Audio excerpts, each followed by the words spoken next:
चलिए बच्चों, सभी बच्चों का कैप्टन मित्रा क्लासेस प्राइवेट लिमिटेड में स्वागत है। जैसा कि बच्चों आप सब जानते हैं कि कोविड-19 की वजह से ऑफलाइन क्लासेस बंद है, तो हम लोग ऑनलाइन क्लासेस स्टार्ट कर रहे हैं। आप सभी के एग्ज़ाम्स जो नहीं हुए हैं एयरफोर्स नेवी इन सब के, ताकि उन सब एग्ज़ाम में ये सब काम आए, ठीक है। और जैसा कि आप सभी जानते हैं, हर साल यहाँ से 200 से 250 लड़के हर साल सेलेक्ट होते हैं, और उसी के क्रम में यहाँ पे आप सबको सेलेक्ट कराने के पर्पज़ से ही हम ऑनलाइन क्लासेस लेकर के आए हुए हैं यहाँ पे।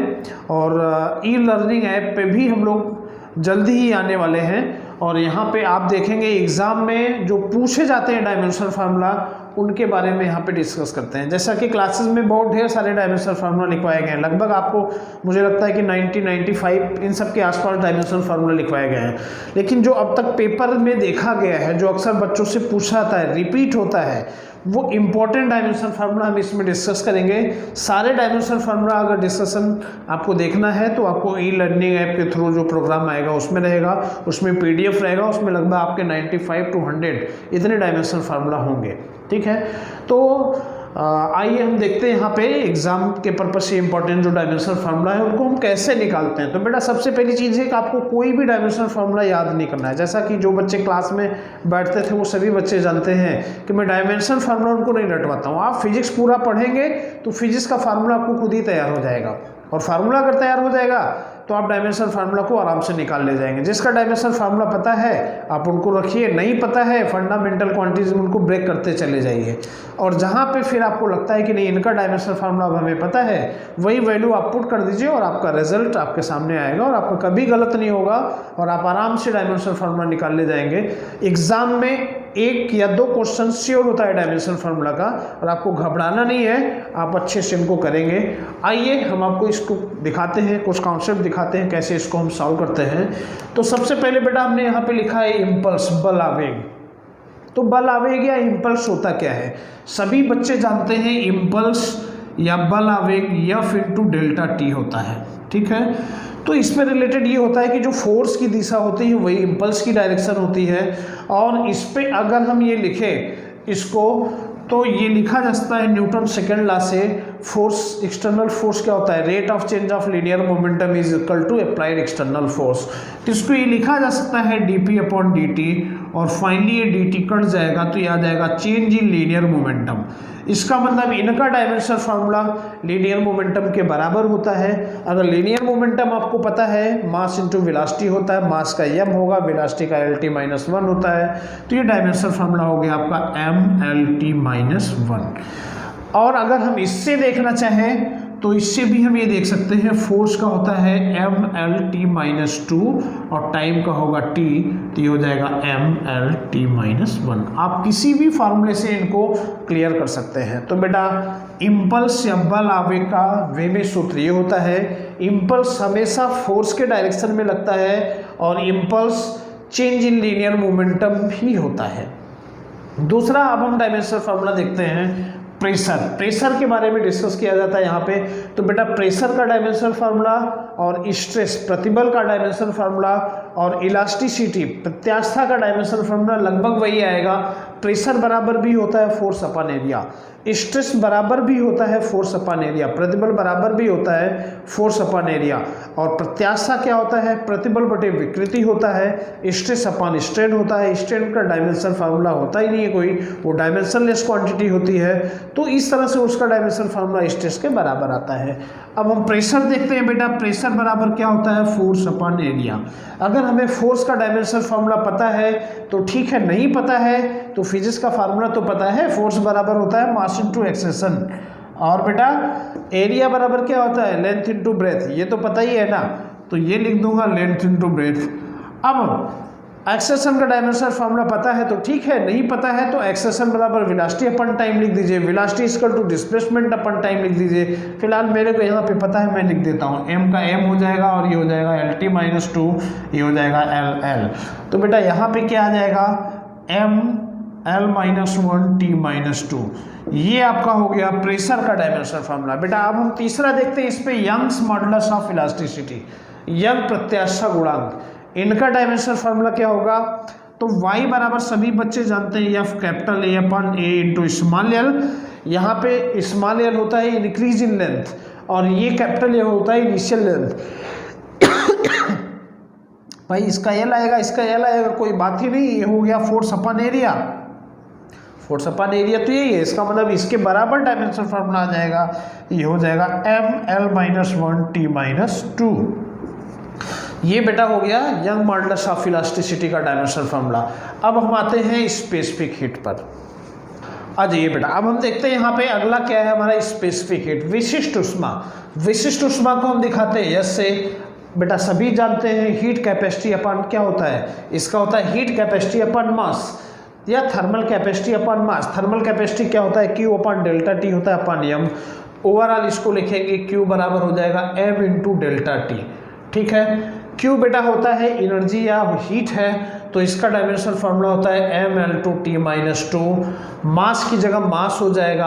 अब ये टेम्परेचर डिफरेंस है, टेम्परेचर डिफरेंस को आप केल्विन लिखिए या थीटा लिखिए, आपकी मर्जी। एग्जाम मर्जी मतलब एग्जाम में जो ऑप्शन होगा उसको ध्यान में देखते हुए, ऑप्शन में अगर के है तो के लिखिए, थीटा है तो थीटा। हम फिलहाल यहाँ पे के लिख देते हैं, तो ये हो जाएगा m, हाँ ये हो गया आपका, ये कट गया, ये हो जाएगा m0L2T-2K-1। ये हो गया बेटा आपका स्पेसिफिक हीट, विशिष्ट उष्मा का डायमेंशनल फार्मूला हो गया। अब डिस्कस करते हैं लेटेंट हीट। लेटेंट हीट क्या होगा, हम जानते हैं Q बराबर क्या होता है ml। तो बेटा यहाँ पे L लेटेंट हीट होता है, L बराबर क्या होगा Q/m। Q का क्या होता है ml/2T-2/m। ये ओवरऑल आ जाएगा m0L/2T-2। तो लेटेंट हीट का डायमेंशनल फार्मूला ये हो गया बेटा। अगला आता है बोल्ट्जमान कांस्टेंट, बोल्ट्जमान नियतांक। तो फिजिक्स में आप हीट एंड थर्मोडायनेमिक्स में बेटा ये पढ़ेंगे बोल्ट्जमान कांस्टेंट में। तो हम ये जानते हैं कि काइनेटिक एनर्जी, गतिज ऊर्जा बराबर होता है 3/2 kT। यहाँ पे के क्या है, के बोल्ट्जमान कांस्टेंट ही होता है, या इसको हम दूसरे फार्मूले से भी निकाल लेते हैं, के equal to Rydberg gas constant R/N भी होता है, तो इससे भी हम निकाल सकते हैं। तो यहाँ पे हमें के निकालना है, के होता है बोल्ट्जमान कांस्टेंट को के से दिखाते हैं। तो ये के बराबर क्या हो जाएगा बेटा 2/3 काइनेटिक एनर्जी अपॉन टेम्परेचर। भाई 2/3 न्यूमेरिकल वैल्यू का कोई डायमेंशनल फार्मूला नहीं होता, ये टेम्परेचर है, इसका केल्विन लिख देंगे। काइनेटिक एनर्जी का क्या होता है हाफ mv², हाफ का कोई डायमेंशनल फार्मूला नहीं होता है। तो उस तरह से काइनेटिक एनर्जी का हो जाता है ml/2T-2 अपन यहाँ पे लिख देते हैं k। तो ये हो जाएगा ml/2T-2K-1। तो बच्चों इस तरह से हो गया आपका बोल्ट्जमान कांस्टेंट। अब हम आते हैं प्लैंक्स कांस्टेंट। प्लैंक्स कांस्टेंट में सबको ये फार्मूला पता होता है, फोटॉन की एनर्जी कितनी होती है, E बराबर hν होती है। तो H यहाँ पे क्या है बेटा, यही है प्लैंक्स कांस्टेंट। और न्यू क्या होता है, यहाँ पे फ्रीक्वेंसी होता है, E क्या होता है, एनर्जी होता है। तो H बराबर हम क्या लिख देंगे, एनर्जी अपॉन फ्रीक्वेंसी। एनर्जी का क्या होता है ml/2 तो ये हो जाएगा ml/2 और इसका हो जाएगा T-1, ये हो जाएगा ml/2 बहुत इंपॉर्टेंट है प्लैंक्स कांस्टेंट, आपका कई बार एग्जाम में आया है, इसको आपको अच्छे से फोकस करना है। ठीक है, आगे हम डिस्कस करते हैं गैस। चलिए बच्चों, अब हम देखते हैं गैस कांस्टेंट आर। यहाँ पे हम वही चुन करके लाए हैं जो एग्जाम में आता है, बहुत इंपॉर्टेंट है, आप लोगों ने एग्जाम दिए होंगे तो देखा भी होगा, यही सब आते हैं। तो अगला इंपॉर्टेंट आपका आता है gas constant R. Gas constant को कैसे निकालते हैं बेटा, आइडियल गैस इक्वेशन सबको पता है, हीट और थर्मोडायनेमिक्स में क्या होता है, PV = nRT, PV = nRT। तो यहाँ पे R क्या है, गैस कांस्टेंट है, तो R बराबर क्या हो जाएगा PV/N × T। अब बेटा यहाँ पे देखो प्रेशर और वॉल्यूम का मल्टीप्लिकेशन क्या होगा, ये यहाँ पे टेम्परेचर होता है, ये मोल्स, नंबर ऑफ मोल्स होता है। ठीक है, तो ऐसे सिचुएशन में अब हम प्रेशर और वॉल्यूम का हमें तो नहीं पता है, हम निकाल लेते हैं प्रेशर इंटू वॉल्यूम। प्रेशर को क्या लिख सकते हैं बेटा, फोर्स अपॉन एरिया, तो इसको हम लिख सकते हैं फोर्स अपॉन एरिया। और वॉल्यूम क्या होता है, एरिया इंटू हाइट, इसको लिख सकते हैं area into height. Area area से कट गया, इसका मतलब ये क्या हो गया, फोर्स इंटू हाइट। फोर्स का हो जाएगा ml/T-2 और इसका L, इसका मतलब ये क्या आ गया, एनर्जी के बराबर आ गया। और वैसे भी हम जानते हैं एनर्जी पर मोल पर केल्विन, इसका यूनिट भी होता है, तो हम इसको निकाल सकते हैं। एनर्जी का हो जाएगा ml/T-2 अपान ये हो जाएगा बेटा मोल, और ये हो जाएगा के से हमने दिखाया टेम्परेचर को तो के हो जाएगा। ये ओवरऑल इसको हम लिख सकते हैं mL2T-2 K-1 मोल 1। ये हो गया बेटा आपका गैस कांस्टेंट आर का डायमेंशनल फार्मूला। तो इस तरह से बहुत आसानी से हम डायमेंशनल फार्मूला निकाल सकते हैं सबका, बस हमें फिजिक्स का फार्मूला याद होना चाहिए। अब अगला आता है इलेक्ट्रिक पोटेंशियल। हमारा गैस कांस्टेंट हो गया, इलेक्ट्रिक पोटेंशियल निकालते हैं। चलो इलेक्ट्रिक पोटेंशियल क्या हो जाएगा भाई, इलेक्ट्रिक पोटेंशियल V बराबर होता है, क्या होता है फार्मूला सबको पता होना चाहिए, क्या होता है वर्क अपन चार्ज। तो इसको लिख देंगे वर्क अपन चार्ज, बहुत इंपॉर्टेंट है, ये भी पूछा गया एग्जाम में। तो इसमें सब एग्जाम में पूछे जो गए हैं वही सिलेक्ट किया गया है यहाँ पे। तो वर्क बराबर क्या होता है बेटा, हमें तो नहीं पता है। वर्क बराबर होता है क्या, डायमेंशनल फार्मूला नहीं पता है, निकाल लेंगे। ये क्या होता है, फोर्स इनटू डिस्प्लेसमेंट। चार्ज का डायमेंशनल फार्मूला नहीं पता है, ठीक है। चार्ज बराबर क्या होता है, आई इंटू टी, आई बराबर क्यू अपॉन टी, तो ये हो जाएगा क्यू बराबर आई टी, ठीक है।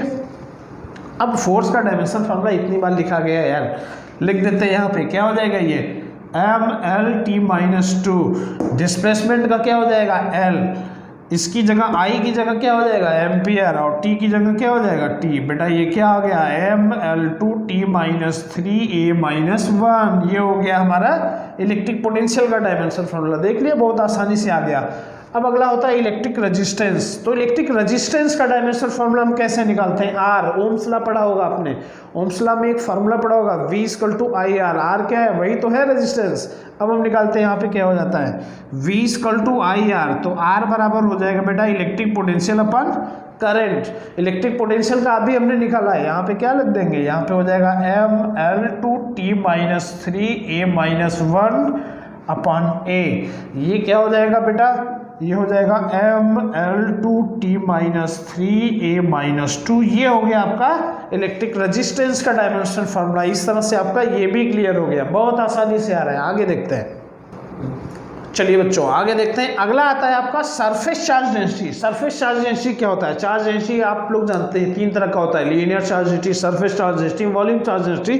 तो बेटा ये क्या होता है सरफेस चार्ज डेंसिटी, इसका मतलब ये किसको दिखाता है, सरफेस एरिया से रिलेटेड होता है। इसका मतलब सरफेस चार्ज डेंसिटी को हम दिखाते हैं सिग्मा से। सरफेस चार्ज डेंसिटी बराबर होता है चार्ज अपॉन एरिया। तो लिख देते हैं यहाँ पे चार्ज अपॉन एरिया। अब बेटा एरिया कुछ भी हो उसका तो L2 ही होता है। तो ऐसे सिचुएशन में डिपेंड करता है किसका एरिया, जो भी हो डायमेंशनल फार्मूला तो L2 ही होगा। क्यू की जगह हम लिख देंगे I इंटू टी, इसकी जगह एरिया हो जाएगा। अब बेटा ये क्या हो गया, I का एम्पियर, टी की जगह टाइम हो गया, और ये हो गया L2। ये क्या हो जाएगा m0L-2T1A1। ये आ गया आपका सरफेस चार्ज डेंसिटी का डायमेंशनल फार्मूला, देख लिया ना, आसानी से आ गया। अब हम डिस्कस करते हैं मैग्नेटिक मूवमेंट, चुंबकीय द्विध्रुव आघूर्ण, इनकी डायमेंशनल फार्मूला कैसे निकालते हैं। तो चुंबकीय द्विध्रुव आघूर्ण का होता है कैपिटल M। पहली चीज तो आप ये जानिए चुंबकीय द्विध्रुव आघूर्ण होता क्या है। तो बेटा ये मैग्नेट अगर होता है नॉर्थ पोल या साउथ पोल, ये प्लस पोल स्ट्रेंथ है माइनस पोल स्ट्रेंथ, इनके बीच का डिस्टेंस 2L है। तो मैग्नेटिक डाइपोल मोमेंट यहाँ पे कैपिटल M बराबर 2mL भी बताया जाता है, ठीक है, ये होता है। और एक फार्मूला मैग्नेटिक डाइपोल मोमेंट का होता है कैपिटल M बराबर करंट इनटू एरिया, ठीक है, ये होता है। अब कुछ नहीं करना है बेटा, यहाँ पे इनका डायमेंशनल फार्मूला करंट का क्या होता है एम्पियर से दिखाते हैं। ये एरिया है, ये क्षेत्रफल है, एम्पियर नहीं है, ये क्षेत्रफल है एरिया। एरिया का क्या होता है L2, तो ये हो जाएगा L2, इसको हम लिखेंगे m0L2T0A। तो बेटा इस तरह से आ गया हमारा मैग्नेटिक डाइपोल मोमेंट, चुंबकीय द्विध्रुव आघूर्ण का डायमेंशनल फार्मूला आ गया। अगर इसका यूनिट लिखना हो, मात्रक लिखना हो, तो ये क्या हो जाएगा एम्पियर हो जाएगा, और ये मीटर स्क्वायर हो जाएगा, माने एम्पियर मीटर स्क्वायर, ये इसका मात्रक हो जाएगा। अब कुछ बच्चे बोलते हैं पोल स्ट्रेंथ का बहुत टफ है। कहाँ टफ है बेटा, बहुत आसान है। हम ये जानते हैं मैग्नेटिक डाइपोल मोमेंट ये होता है, यहाँ पे स्मॉल m पोल स्ट्रेंथ होता है। तो इसको हम कैसे निकाल सकते हैं, इसको निकालेंगे मैग्नेटिक डाइपोल मोमेंट बराबर 2 स्मॉल ml, ये पोल स्ट्रेंथ है। न्यूमेरिकल वैल्यू का कोई डायमेंशनल फार्मूला होता ही नहीं, इसकी जगह पे हम क्या लिख दें I into A equal to pole strength into L। ये क्या हो जाएगा पोल स्ट्रेंथ बराबर हो जाएगा आपका, यहाँ पे पोल स्ट्रेंथ बराबर हो जाएगा IA अपॉन L। ये क्या हो जाएगा I की जगह एम्पियर, ये एरिया और लंबाई, एरिया का L2 होता है और लेंथ का L होता है, तो यह आ जाएगा L। तो इसको हम लिखेंगे L1 T0 A1।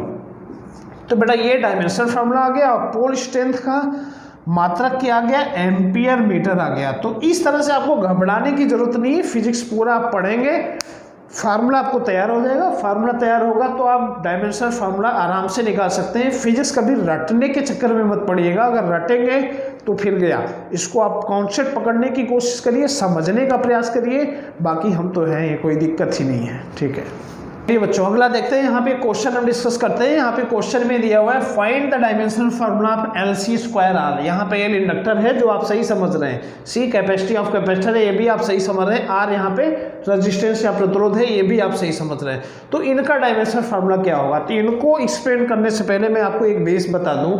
बेस ये होता है बेटा, एक होता है टाइम कांस्टेंट, टाइम कांस्टेंट को T से दिखाते हैं, ये होता है L/R, यही होता है RC और यही होता है √LC। ये सबका डायमेंशनल फार्मूला आता है M0 L0 T, ये आपका टाइम कांस्टेंट होता है।